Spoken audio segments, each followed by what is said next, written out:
안녕하세요. 하와이의 박미입니다. 이제 여름이 다 지난 것 같아요. 물론 하와이에서 여름 얘기를 하니까 여러분들 이게 무슨 소리지? 근데 바람이 엄청 많이 불고요. 그리고 아침 저녁에 더 그 바람과 함께 느껴지는 이 피부가 좀 차갑다는 생각이 듭니다. 서울은 아마 이번 주가 지나고 나면 아침 저녁 굉장히 쌀쌀해지지 않을까, 그런 생각을 가져봅니다. 바람이 부니까 저도 지금 혼자 매일 촬영을 하고 있는데요. 오늘은 유난히 제가 세놓은 막대기가 밑으로 떨어져 가지고 다행히 밑에가 모래라 카메라가 지금 한 번 박살이 나 있는데 다행스럽게 2번 박살은 안 났네요. 아무래도 오래 가지는 못할 것 같습니다. 여러분 걱정스럽습니다. 제가 혼자 이렇게 찍고 또 준비를 하고 그러는 과정에 어려움이 좀 있지만 그래도 잠깐의 시간이니까 열심히 여러분들에게 영상을 올려드리고 있습니다. 네, 뒤에 보이는 바다와 비치 모래를 보시면서 서울이나 하와이나 별 다른 게 없구나 그렇게 느끼실 것 같은데요. 그렇습니다. 바다와 비치만 보게 되면 거의 비슷하다고 보시면 될 것 같습니다. 전체적인 앞에 그림이나 여러 만들어져 있는 것들은 좀 많이 틀리기는 하죠. 그러니까 많은 세계적인 사람들이 이것에 투자를 하고 그렇게 많이 좋아하는 것 같습니다. 거기다 또 날씨가 굉장히 1년 내내 좋아서요. 하와이를 너무 많이 오시면 사랑하시고 잊지를 못하시는 것 같습니다. 자, 오늘도 또 어떤 내용들의 기사들이 있는지 한번 보고요. 또 여러분들과 함께 이야기해 보도록 하겠습니다.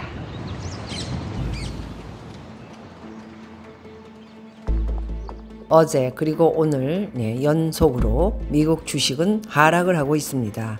개별 종목을 보면 한국의 주식, 그러나 미국 회사죠. 테슬라 주가가 3.16% 떨어져서요. $200를 이제 무너뜨릴 것 같습니다. 아마존도 되게 많이 떨어졌고 엔비디아도 떨어졌고 애플, 우량주들이죠. 기회를 엿보고 있습니다. 자, 투자자들은요. 연준이 7월 의사록과 국채금리 상승세 그리고 소매 기업들의 실적 발표를 주시하고 있다 이런 얘기를 했고요. 연준의 7월 회의록에 따르면요. 참석자 대부분이 인플레이션이 여전히 위원회의 장기 목표 2%를 훨씬 웃돌고요. 참석자 대부분은 통화 정책의 추가 긴축이 필요할 수 있는 인플레이션 상승 위험을 봤다고 합니다. 향후의 정책 결정은 들어오는 데이터에 의존할 것이라는 내용도 포함되어 있는데 이미 머리에는 계산들을 다 하고 있습니다. 제가 이 정도 미래에 대한 예측 이런 거 참 일찍 하는데요. 다 맞았죠? 한 번도 틀린 적이 없습니다. 금리가 인하는 올해 없고요. 한 번 더 올리게 된다면 9월, 이제 11월, 12월 이렇게 3번이 남아 있는데요. 그 중에 한 번 올리는 것으로 조금 시장을 좀 지켜보면서 저도 예측을 한번 해보고요. 0.25 한 번 더 올립니다. 제 생각입니다.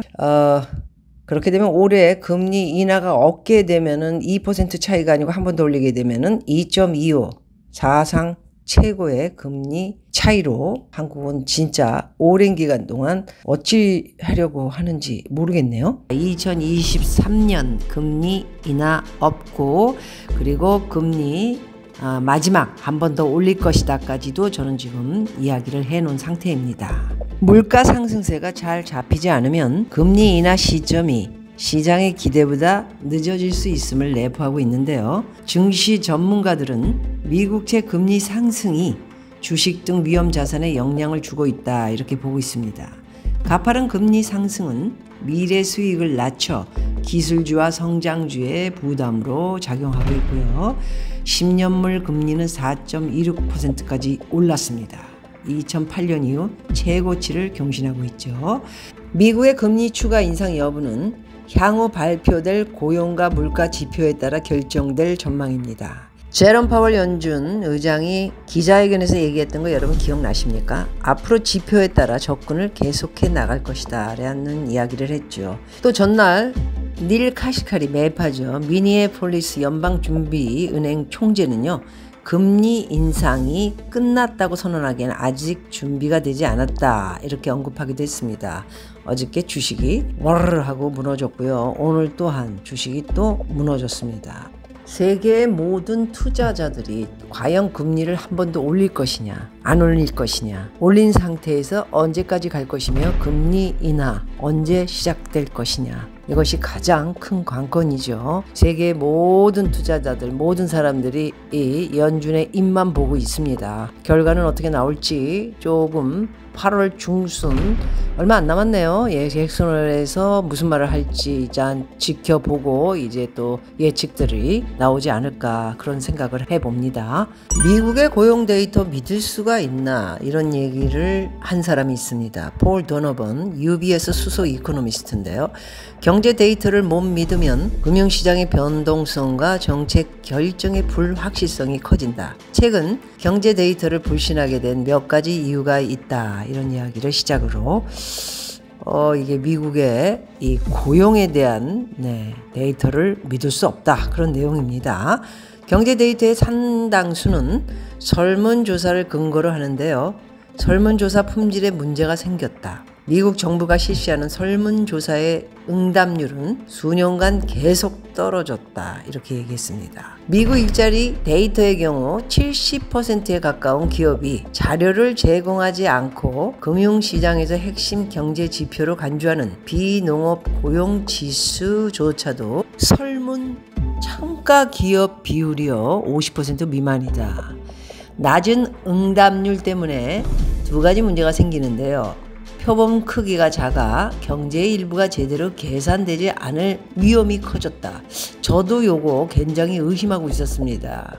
미국이 뭔가 데이터를 속이고 있는 것이 아니냐, 아니면 거짓으로 발표를 하고 있는 것이 아니냐, 저는 그렇게 생각하고 있었는데요. 설문 응답자들이 별난 사람들일 위험성도 있고요. 별 사람 다 있지 않습니까? 엉터리로 막 갖다 대답하는 사람도 있고, 직업이 없다고 하는 사람도 있고 있다고 하는 사람도 있고 별 사람은 어떻게 믿습니까? 솔직히 남들이 회피하는 설문조사에 굳이 응한 사람들은요, 평가하기 같은 특이한 의도를 가졌을 가능성이 크다. 좀 의문을 갖습니다. 저도 그렇습니다. 폴 도너번 UBS 수석 이코노미스트가 얘기한 미 고용 데이터 이런 것들을 믿을 수 있나 좀 참조할 뿐이지, 우리가 모든 것은 자기 책임이에요. 투자라는 것은. 그렇기 때문에 진짜 저처럼 현장을 다니면서 사고 또 들여다보고 이러기 전에는 알 수 없는 거고요. 전체적인 통계라든가 기본적인 것은 우리가 그냥 참조만 하고 우리의 결정이 올바른 것인가 아닌가는 판단을 잘해야 된다는 그런 이야기를 여러분들에게 드리고 싶네요. 자, 미국의 주택 시장에 대한 내용 기사 하나가 있어서 좀 보도록 하겠습니다. 외곽 쪽은 좀 많이 빠지고 있는데 중심은 그냥 그 상태이고요. 보합이거나 조금 좀 문제가 있는 건물이라든가 빨리 팔려고 그러는 금매들 한국이랑 똑같습니다. 그런 물건들을 빼고는 지금 그렇게 떨어지지 않았다. 이렇게들 부동산들은 지금 점치고 있는데요. 자, 로젠버그 미 주택시장 침체로 인플레이션 크게 둔화할 것이다. 드디어 미국의 이 주택이 이제 값이 푹푹 떨어져. 제일 큰 물건이라고 하면은 제일 큰 것이 바로 주택. 그렇지 않습니까? 주택은 살려고 하면은 기본이 50만 불에서 100만 불, 150만 불, 200만 불 하니까요. 드디어 미국의 주택 시장이 크게 침체로 들어가게 되면 인플레이션 크게 둔화될 것이다. 그거는 맞는 얘기입니다. 이제 인플레이션 크게 둔화가 돼서 2% 이렇게 내려가면은 금리 인상 이제 끝났죠. 그리고 오히려 금리 인하를 이야기할 시점이 오는데요. 여러분, 금리 인하 된다고 좋은 것이 아니에요. 모든 사람들이 이제 돈도 없고 지갑은 열고 싶어도 미국 사람들이 이제 돈이 없으니까요. 막 펑펑 다 썼잖아요. 그렇게 되면은 금리 이제 인하 시점을 맞춰서 내리고 이러면 디플레이션이 오겠죠. 당연히. 경기 침체가 온다는 것은 뭡니까? 많은 기업이 파산하고 은행이 많이 무너지고 이런 다음에 이제 이런 모든 것들이 금리 인상 끝, 금리 인하 시작. 이게 좋을 게 하나도 없다라는 거 말씀드리고요. 자, 미국의 유명 경제학자 데이비드 로젠버그는 미 주택시장 둔화로 인플레이션이 1년 내 크게 둔화할 것이라고 전망했습니다. 아직 시간은 좀 남았죠. 1년 내니까요. 그러면서 미 국채 30년물에 숏 베팅 하겠다던 미국 억망장자 헤지펀드 매니저인 빌 에크먼 퍼싱 스퀘어 매니저먼트 설립자의 투자가 큰 손실을 볼 것이라고 평가했습니다. 얼마 전에 제가 빌 에크먼 헤지펀드에 대해서 말씀드렸죠. 비즈니스 인사이더에 따르면요. 로젠버그 리서치의 창업자인 로젠버그는요. SNS를 통해서 샌프란시스코 연준의 소비자 물가 지수 CPI 보고서의 주택 임대료를 보면 헤드라인 인플레이션이 1년 내에 0.5%, 근원 CPI는 1.4%까지 하락할 것이다. 빌 에크먼의 미 국채 숏 베팅은 그의 허벌 라이프 베팅과 같은 운명이라고 진단했습니다. 참 이렇게 투자자에게 볼멘의 소리를 낼 수 있다는 거 대단합니다. 샌프란시스코 연은은 최근 경제 리서치 보고서를 통해서요. 올해 주택 가격과 임대료가 크게 둔화했다. 이자 올리고 나서요. 금리 인상하고 나서 지금 1년이 넘었으니까요. 이제 그 효과가 바로 주택이 가격이 내려가고 임대료가 크게 둔화하는 효과가 이제 슬슬 나타나고 있다라는 이야기를 하는 것입니다. 정책 결정자들이 높은 수준의 인플레이션에 계속 맞서면서 주택시장과 임대시장 모두 둔화했고요. 향후 주거비용 인플레이션이 큰 폭으로 완화할 수 있음을 시사한다고 분석했습니다. 이는 뭘 말하는 거죠, 여러분? 인플레이션이 둔화한다는 것은 이제 물가가 많이 떨어지는 것이죠. 연준이 바라는 것이고, 그러면 금리 인상 사이클이 곧 종료할 수 있고, 그러나 올린 금리에서 이제 올해는 넘어가고 내년부터는 금리를 내린다. 이 이야기를 해야 되는데 이제 함부로 얘기했다가 또 다시 주식이 이제 폭등하고 난리가 나니까 조심조심 이야기들을 서로 하는 것 같습니다. 자, 중국 부동산 이 업체들 우르르 다 무너지는 것 같습니다. 채무 불이행 디폴트가 시작이 돼서요. 2008년 미국의 리먼 브라더스 사태의 시작이 아닌가 저는 그렇게 보고 있습니다. 중국의 국유 기업도 이제 전부 디폴트 아시죠? 돈 못 갚으니까 다 이제 망하는 거죠. 망할 수밖에 없습니다, 지금. 그래서 어디로 불똥이 튈지 미국도 함께 갈 것 같고요. 한국은 말할 것도 없고 일본도. 그래서 중국이 언제 어떻게 한 방에 이제 가는가에 대해 촉각을 곤두서야 하지 않을까 저는 그렇게 보고 있습니다. 고맙습니다. 여러분, 영상 올리는 거 많이 보아주시는 여러분들에게 감사드리고요. 모두 또 건강하시고 좋은 영상으로 또 다시 찾아뵙도록 하겠습니다. 여러분 고맙습니다. 안녕히 계세요.